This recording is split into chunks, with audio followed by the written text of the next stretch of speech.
are you guys? I know it's been a while since I've posted anything. I haven't been recording. I'm gonna be honest, I got lazy. It's a lot more work than I thought doing video vlogs. There's too much editing. I do everything on my phone. I don't want to. What do you have in your mouth? Ellie, what you eating, Mama? Hi guys, me Aiden. I made a post on my Instagram what kind of questions, I would be asked. So I didn't get much of a response. Thank you, followers, by the way. Just kidding. I got 2. I'm trying to cook. So I didn't get as much of a response as I wanted, so I'm just gonna do a quick video. I only have some footage of the kids, playing baseball, trying to keep busy during this quarantine. We've been doing a lot of TikTok, of course. He's always here with me. We've been doing a lot of TikTok, so that's where most of my recording has been. The one question I did get asked on Instagram was, are we planning on having more kids? No. No, yeah. No. So, the reason is because labor is painful. We have pretty great kids. I think we do a good job at making them, but I think 4 is enough. She's trying to set the house on fire. She's a handful, so 4 is enough for us. We got exactly what we wanted. We got 3 boys and a girl. One of the questions I cannot say on here. Jess. Another question that so my sisters actually wanted me to do a video just kind of, answering questions that a teen mom or young scare mom might have. But if we're being honest, I think I'm still young and scared myself. The frequently asked questions. How old was I when I got pregnant? Oh, I know. 26.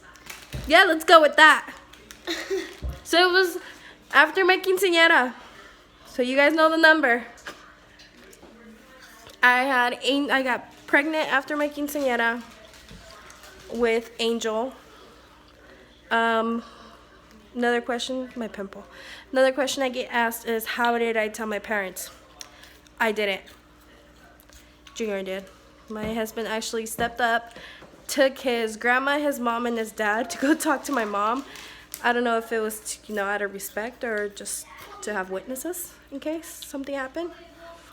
I don't really like to talk about it because it's not one of my proudest moments. Yeah, I still cry when I think about it. Another question is, how do you do it? That's one question I don't think I can answer because I have no idea. I can just say that since I got pregnant, we've had a really great support team. We've had, the phrase, it takes a village to raise a child. We have a really good village. So I often get asked, where did we meet? Me and my husband met in high school. I was a freshman, he was a junior. He was a junior named Junior. Long story short, I needed a chambelán for my quinceañera. My main chambelán had dropped out. And me and him were talking, we were friends. He saw me in the hallway. He asked me why I was crying, because of course I was crying, I was stressed out. And I told him why. He told me he would be my chambelán if I would be his girlfriend. And come on, I was desperate. Just kidding. Of course, I said yes, and we've been together ever since. Yep. How do we make it work? Hi. I think a very important part to keeping a relationship strong is not only knowing how to work together, be partners, get along, but you guys have to be friends. He is my best friend. He is the person I come and I tell all the chisme to. He doesn't really care. Sometimes he doesn't really listen. But I still come and I tell him all the gossip.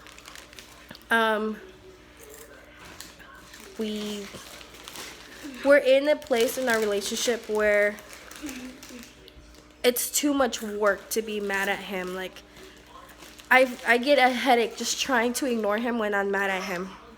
And like I said, we've made mistakes, of course. So you have to learn, you have to make a choice. If you're going to move forward and be in a relationship with somebody, then you have to learn, as hard as it is for me, because I'm very resentful and I hold grudges, you have to learn to move past it and try to be happy. Try to make them happy. Try to keep yourself happy for their state of mind and yours. Like I said, I'm very resentful. I spent many years, being angry at him over mistakes he made when we were, 18, 17. Now we're grown. Subscribe if you stay up all night. I did it yesterday. Sorry. I think the one thing that we have in common and is always our main goal is to do everything we can to provide the best for our children. And that's what we do. Whether we're okay, we're mad at each other, we have happy days, our main priority is always the happiness of the kids. We put everything aside for them. Now we have a nice home, we have nice cars, but it takes a lot of time and patience. So if any of you young couples are watching this, it's you're not always going to get your happily ever after. Obviously, that's fairy tale. That's where my mentality was. I watched a lot of novelas. The good girl always ended up with the good guy, and they were rich, and they had a house, and they had a car, and they had kids, and happily ever after. It does not work like that at all. We've had apartments, we've had cars break down, we've had a lot of ups and downs. Now we're in a place where we're okay, but for me, it's not good enough. I want to be able to have a title behind my name and be able to give my kids more and set an example that even though, yes, I did get pregnant young, I dropped out of high school. Don't drop out of high school. I dropped out. I didn't go back till my junior year. I had to go into independent studies. I missed out on prom. I missed out on all the fun stuff because by the time I graduated high school, I had already had my second child. Has having a girl changed us? Yes. I think mainly him, though. She is a daddy's girl. All the way. I think it's also changed his view on a lot of things that women go through. For me, after I had her, I had really bad postpartum, had really bad anxiety, and I battled with, I'm not 100% okay yet. I still have a lot of, like I've said, a lot of self-esteem, and that's when we started this vlog to kind of get out of my shelf and try to be, happier, more content with myself. Postpartum is no joke. I've heard about it. I've read about it. I never actually experienced it till I had her. If you do know somebody who's going through postpartum or you're struggling with it, don't be embarrassed. Don't be afraid to talk to anybody. Go seek counseling. Tell your sisters, tell your brothers, tell your family. You just need somebody there.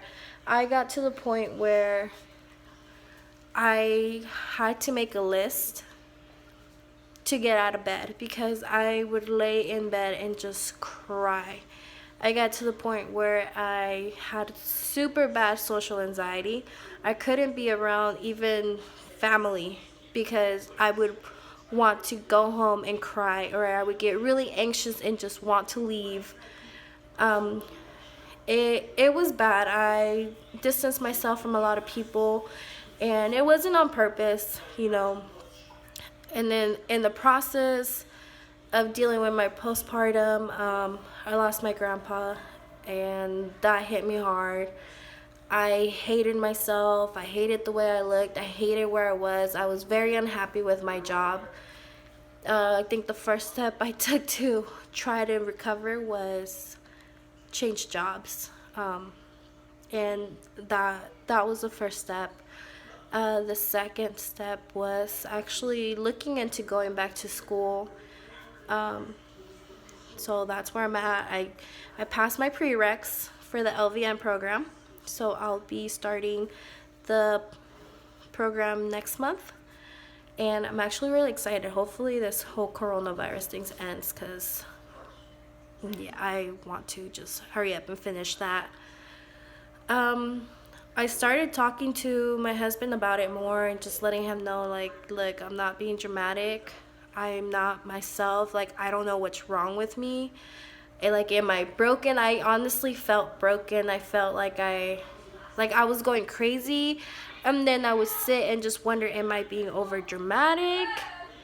But I just knew that I wasn't myself, and I didn't like how I was feeling. I didn't like the thoughts that were going through my head. And this is something I don't really talk about much. It's just, it's a hard topic for me. But like I said, if you guys know anybody or you're going through it yourself, I have a lot of friends that just had babies. Like, please reach out. Even if we're not close, reach out. What really helped me, at least to get out of bed, was to make a list. I made a list in the morning. My list literally said, get up. So I would check that off. Make the bed. Check that off. Anything to get out of that funk. I started reading. It's really difficult to actually sit down and enjoy a book and just, read when you have all these kids.